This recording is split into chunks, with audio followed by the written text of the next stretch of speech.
नमस्कार साथियों, आज हम निषाद आरक्षण पर चर्चा करेंगे और ये देखेंगे कि क्या वास्तव में निषाद को कभी आरक्षण मिला था और अगर मिला था तो आज क्यों नहीं मिल रहा है, और अगर आज नहीं मिल रहा है तो उसके लिए कौन कौन लोग जिम्मेदार हैं। तो सबसे पहले हम संविधान पर चर्चा करेंगे, फिर डॉक्टर भीमराव अंबेडकर पर चर्चा करेंगे, फिर अब तक की जो सरकार अपना राज्य कर चुकी हैं उन पर चर्चा करेंगे। अंत में हम स्वयं निषाद पर यानी अपने आप पर भी चर्चा करेंगे कि क्या हम ही तो कहीं दोषी नहीं हैं कि हमें आरक्षण क्यों नहीं मिला आज तक। तो आइए सबसे पहले संविधान पर चर्चा करते हैं। संविधान, जो वर्तमान संविधान हमारा है, जो 26 जनवरी 1950 को लागू हुआ था, उस संविधान में 395 अनुच्छेद और 12 अनुसूची है। तो ये जो 395 अनुच्छेद यानी 395 धारा, ये जो आज है, इससे पहले संविधान सभा ने आपस में बहस करके और एक ड्राफ्ट था, उस ड्राफ्ट पे बहस करके उससे 395 अनुच्छेद हुआ। तो ये 395 वाला ये है, और इससे पहले ये ड्राफ्ट था जिसको बाबा साहब ने तैयार किया था। ये जो है, इसमें यही 395 जो अनुच्छेद है वो इसमें 315 है, क्योंकि किसी अनुच्छेद पे बहस हो रही है तो उसमें दो भाग कर देना पड़ा, तो 315 से 395 हो गया। अब ये दो हो गया। अब ये जो बाबा साहब का है ये 1948 में बना है, इसमें 315 है। तो इससे पहले एक संविधान, एक मोटी मोटा दुनिया के सभी देशों के संविधान से लेकर के एक मोटी मोटा एक प्रस्तावना या कह लीजिए मसौदा, जिसको संविधान की भाषा में मसौदा कहा गया है, उसको BN राव जी ने तैयार किया था 1947 में। वो ये इसको फर्स्ट यानी प्रथम ड्राफ्ट कहते हैं इसको। ये फर्स्ट ड्राफ्ट है, ये 1947 में बना था और ये 1948 में। तो इसमें 315, सेकंड वाले में 315 और ये 315 जो है, ये पहले वाले में केवल 243 था। तो 243 यानी हमें तीनों देखना पड़ेगा। किसी भी बात की सच्चाई जानने के लिए हमें तीनों का अध्ययन करना पड़ेगा, क्योंकि तीनों ही प्रमाणित है। सबसे पहले ये बना, इस पर बहस हुई तो ये बना, इस पर बहस हुई, फाइनल जो है ये बना। तो आइए हम सबसे पहले पहला ड्राफ्ट के बारे में देखते हैं।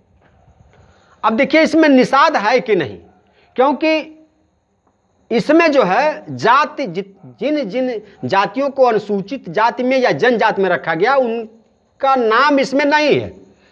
उनको आरक्षण तो मिला है 331 से, 332 से, 340 से, लेकिन नाम नहीं है किसी जाति का। तो इसे हम केवल इस रूप में रखते हैं कि संविधान है। इससे पहले ये बना है तो इसमें जातियों का नाम है। अब इससे पहले ये बना तो इसमें जातियों का नाम है। तो सबसे पहले हम इसको देखते हैं पृष्ठ 90 पर।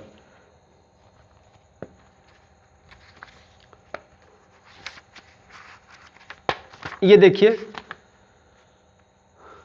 ये 10वीं अनुसूची है, ये अनुसूचित जनजाति की लिस्ट है। ये उस समय हमारे देश में केवल 9 राज्य थे, तो 9 राज्यों की लिस्ट जो है यहाँ लगी हुई है, और किस राज्य में निषाद जो है जनजाति में है और किस राज्य में निषाद अनुसूचित जाति में, वो लिस्ट हम आपको दिखा रहे हैं। तो सबसे पहला राज्य है मद्रास। मद्रास में गोंडी को जनजाति में रखा गया है, और गोंडी को राजगोंड भी कहा गया है और मोदिया गोंड भी कहा गया है। अब उसके बाद दूसरा जो राज्य आता है वो बॉम्बे का। बॉम्बे में आपको भील जो है वो वहाँ जनजाति में है, और गोंड भी जनजाति में है, और कोली महादेव भी जनजाति में, जबकि कोली की और कई जातियां हैं वो आगे अनुसूचित जाति में मिलेंगी, लेकिन यहाँ एक महादेव जात जो कोली महादेव है वो जनजाति में है। तीसरा राज्य है वेस्ट बंगाल, जो पश्चिम बंगाल है। इसमें मुंडा एक जात है जिसको जनजाति में रखा गया है। उसके बाद चौथा राज्य है यूनाइटेड प्रोविंसेस, यानी हमारा राज्य उत्तर प्रदेश। पहले जो है इसी राज्य का नाम था यूनाइटेड प्रोविंसेस। यहाँ 3 जातियों को जनजाति में रखा गया है, गोंड को, खरवार को और कोल को। अब 5वां राज्य पंजाब है, यहाँ कोई जात जनजाति में नहीं है। 6वां राज्य बिहार, बिहार में गोंड को रखा गया है जनजाति में, खरवार को रखा गया है और मुंडा को रखा गया है। अब 7वां राज्य देखते हैं। 7वां राज्य है सेंट्रल प्रोविंसेस। 7वां राज्य में गोंड को रखा गया है, कोली को रखा गया है, भील को रखा गया और मझवार को भी, यहाँ सेंट्रल प्रोविंसेस में मझवार को भी जनजाति में रखा गया है।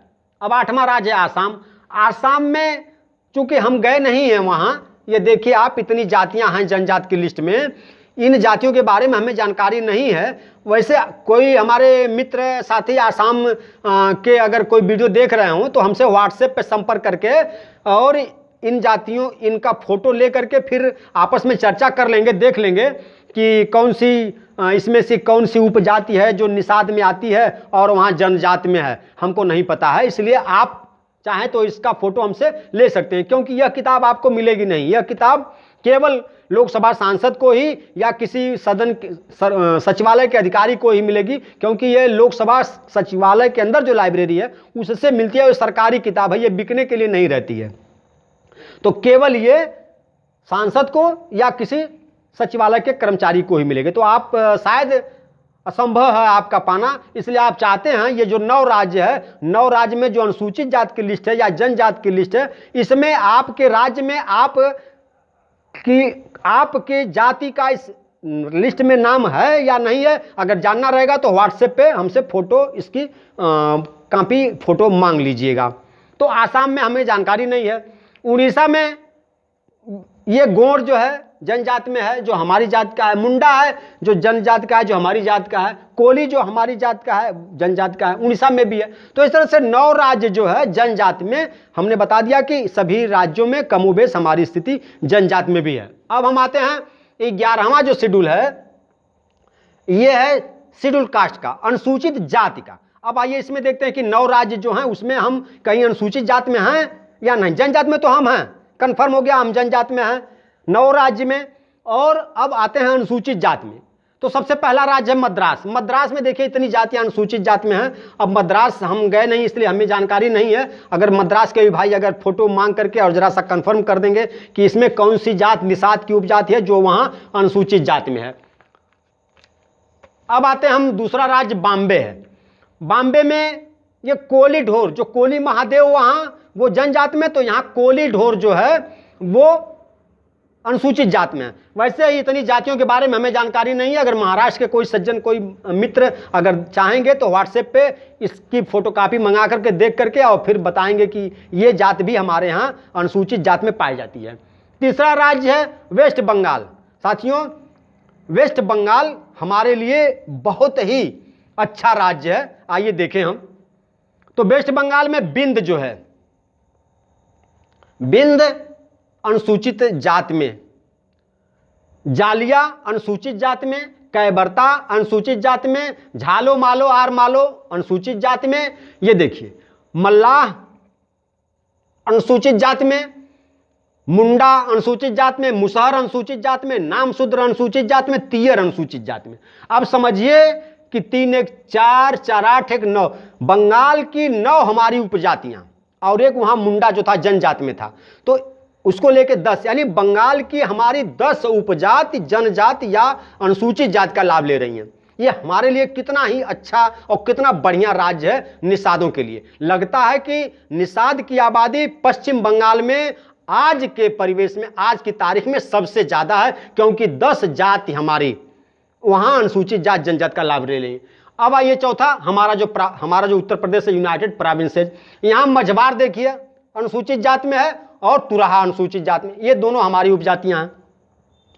ईस्ट पंजाब में वहां दागी एंड कोली, ये एक जात वहां हमारी उपजात अनुसूचित जाति में। उसके बाद आते हैं बिहार में। बिहार में हमें नहीं कोई समझ में आ रहा है, तो आप चाहे तो फोटो लेके कंफर्म करिएगा।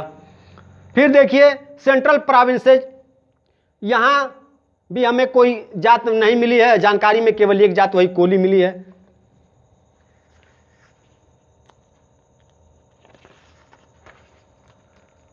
अब 8वां राज्य है आसाम। आसाम में देखिए नाम शूद्रा है, कैबर्ता है, झालो मालो है।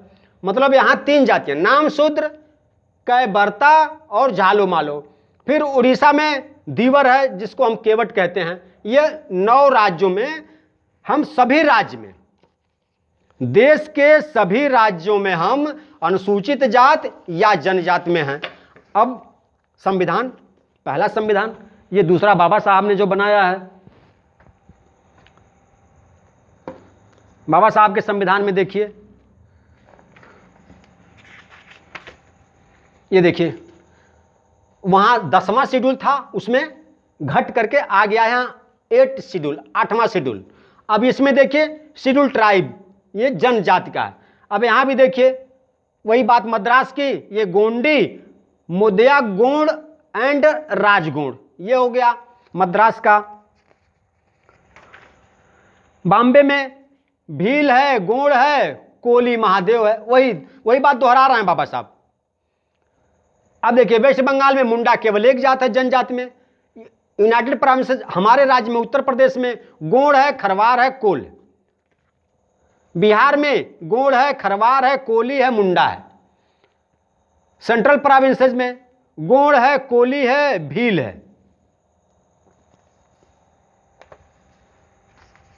मझवार है, मझवार भी देखिए सेंट्रल प्रोविंसेस में ये जो मझवार है वो जनजात है। आसाम में, अब हम आसाम का फोटो आप चाहेंगे फोटोकॉपी तो हम भेज देंगे। अब हम इसमें थोड़ा असमर्थ है, नहीं जान पा रहे हैं कि कौन सी हमारी उपजात है इसमें। उड़ीसा में देखिए गोंड है, मुंडा है और कोली है। तो इस तरह से लगभग देश के जो उस समय के 9 राज्य थे, सभी राज्यों में कमोबेश हम अनुसूचित जात या जनजात में थे। तो ये तो कंफर्म हो गया कि हम जो है संविधान से हमें जो है लाभ मिला है। संविधान ने हमारे साथ कोई गलत बर्ताव नहीं किया। संविधान जो है हमारे साथ अच्छा बर्ताव किया। संविधान ने हमें कमोबेश, मतलब हमारी स्थिति को देखकर कहीं अनुसूचित जनजाति में हमको रखा है और कहीं अनुसूचित जाति में रखा है। इसलिए संविधान हमारे लिए सर्वोपर है। संविधान हमारे लिए कोई दोषी नहीं है। संविधान हमारे लिए बहुत अच्छा है। अब दूसरा, डॉक्टर भीमराव अंबेडकर। डॉक्टर भीमराव अंबेडकर का दोष हमारे लिए है, वो हमारे लिए दोषी है। कैसे दोषी हैं कहने के लिए तो वीडियो बहुत लंबा हो जाता है, बहस होती है कि मतलब कैसे दोषी हैं। तो मैं भाषण न देकर के केवल एक सबूत दे दे रहा हूं। केवल 1932 में लुथियन कमेटी आई थी और लुथियन कमेटी के समय हमारे उत्तर प्रदेश से हमारे एक एमएलसी थे जिसको ब्रिटिश गवर्नमेंट ने नामित किया था, बाऊ रामचरण निषाद। ये एमएलसी थे और हाईकोर्ट के बहुत अच्छे जाने माने वकील थे।